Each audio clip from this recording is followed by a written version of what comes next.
और एक नया चैलेंज यूथ को दरकार है, माफ करना, दुश्मनों से मोहब्बत करना।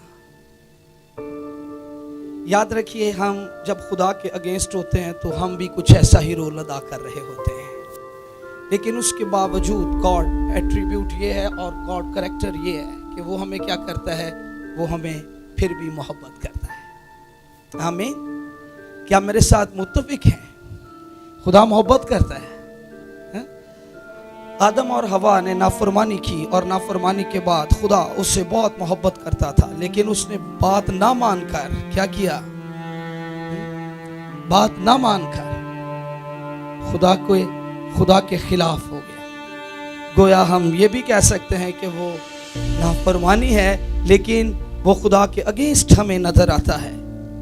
और उसके बावजूद खुदा क्या कर रहा है? खुदा अपनी मोहब्बत की खूबी उन पर उंडेल रहा है, उनको बुला रहा है, कॉल कर रहा है। और क्या कह रहा है? कॉल करते हुए क्या, ए आदम तू कहाँ है? आज वो यही बात यूथ के लोगों से कह रहा है कि आप कहाँ हैं?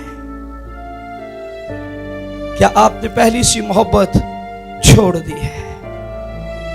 खुदावन मोहब्बत है और खुदावन चाहता है कि हम उससे मोहब्बत करें, लेकिन बात यहां पर हो रही है कि अपने दुश्मनों से क्या करें? मोहब्बत करें। क्योंकि ओल्ड टेस्टामेंट में कुछ ऐसा नहीं था। दुश्मनों को क्या किया जाता था?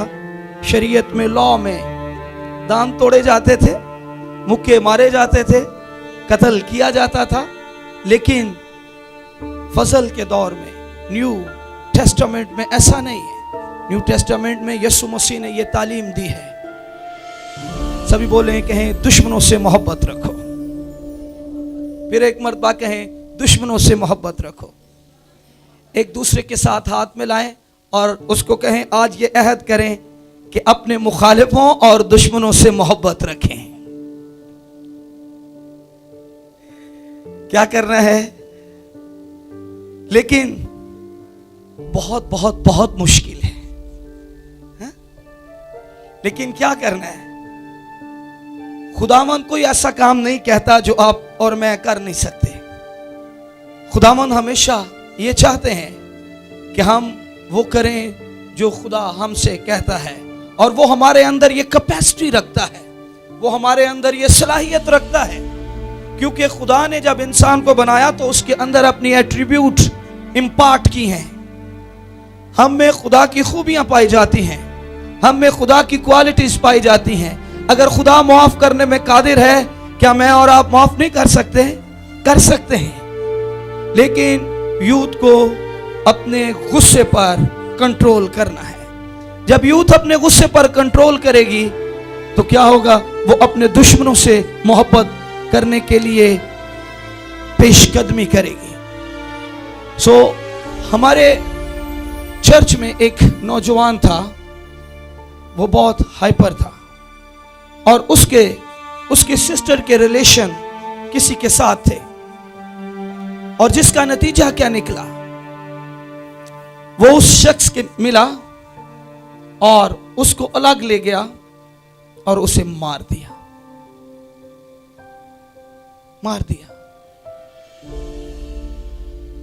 उसका नतीजा क्या निकला? उसका नतीजा यह निकला कि वो खुद 302 में अब सलाखों के पीछे है, कैद में है। जब तक फैमिली माफ नहीं करेगी वो जिंदगी आजाद नहीं होगी। हमें सेल्फ कंट्रोल की जरूरत है। Dear youth, I asking to you, please self control कीजिए, सेल्फ कंट्रोल कीजिए। बियरिंग हमारी लाइफ में होनी चाहिए। अगर हमारी लाइफ में बर्दाश्त नहीं है तो हम अपनी जिंदगी के पर्पस खो बैठेंगे। हमें क्या करना है? हमें अपनी जिंदगी में गोल अचीव करने के लिए खुदावंद देख रहा है। खुदावंद ने यूथ को क्यों बुलाया है?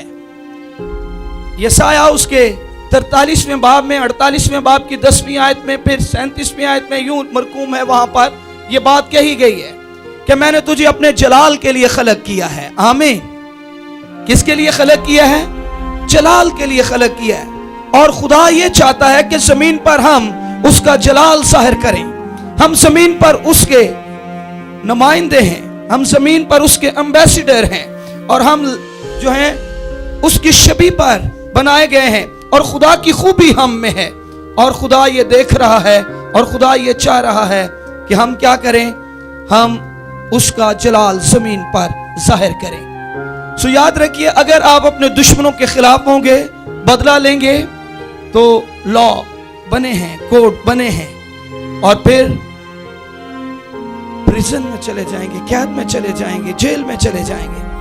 सो मैं आज उस शख्स की स्टोरी से ही आप लोगों को यह बात बताना चाहता हूं कि अगर असरे हाजरा के अंदर ऐसा हो जाता है तो कंट्रोल कीजिए, कंट्रोल कीजिए और मुआफ कीजिए। यीशु मसीह ने मुआफ किया। चेक योरसेल्फ, अपने आप को चेक कीजिए। अगर आप अपने आप को चेक करें तो देखिए आपकी जिंदगी में कितनी कमियां हैं, कितनी कमियां। उन कमियों के बावजूद खुदावंद आपको और मुझे क्या करता है, मुआफ करता है, मुआफ करता है। हम दूसरों को मुआफ करने वाले हों, दुश्मन ना बने, बल्कि दुश्मन को दोस्ती के अंदर बदलें। आमीन।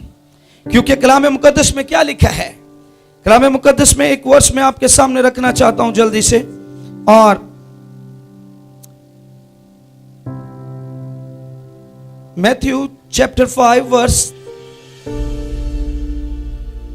34 एंड 43 एंड 44 लिखा है, तुम सुन चुके हो कि अगलों से कहा गया था कि अपने पड़ोसियों से मोहब्बत रख और अपने दुश्मनों से अदावत, लेकिन मैं तुमसे यह कहता हूं कि अपने दुश्मनों से मोहब्बत रखो और अपने सताने वालों के लिए दुआ करो। आमीन। क्या करो, हमें अपने सताने वालों के लिए क्या करनी है, दुआ करनी है। जब हम अपने सताने वालों के लिए दुआ करेंगे तो खुदावंद क्या करेगा, खुदावंद हमें वो बर्दाश्त की रूह देगा, हम बर्दाश्त कर सकेंगे। और रोमियो के खत में लिखा है कि हम क्या करते हैं, अपने दुश्मनों से जब मोहब्बत का इजहार करते हैं तो उसके सर पर गोया अंगारों का ढेर लगाते हैं। आमीन। सो कितना इसी वे है, इसी वे है।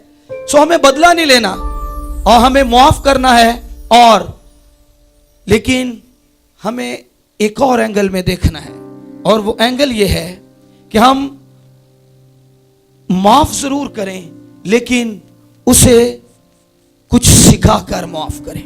माफ करना हमारे लिए जरूरी है, लेकिन जब आप सिखाएंगे तो उसके वसीला से वो आइंदा वो गलती करने से क्या करेगा, ग्रेस करेगा। सिखाना है, माफ करना है। फिर पौर ने कहा, जब मैंने तुझे माफ किया, माफी का एक वक्त है जब पर माफ करना है।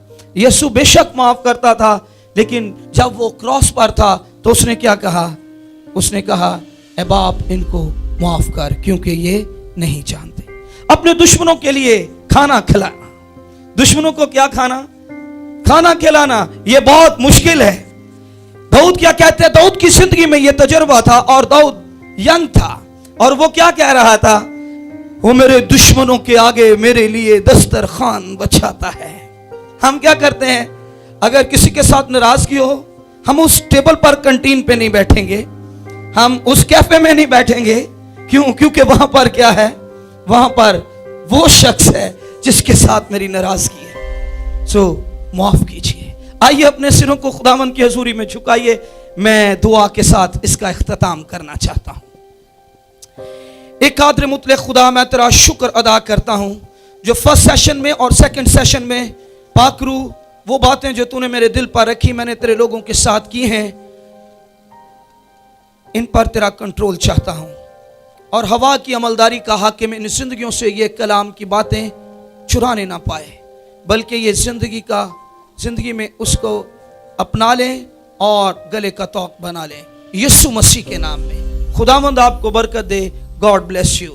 फिर कहें, अपने दुश्मनों से क्या करना है, मोहब्बत। अपने सताने वालों के लिए क्या करनी है, दुआ। God bless you.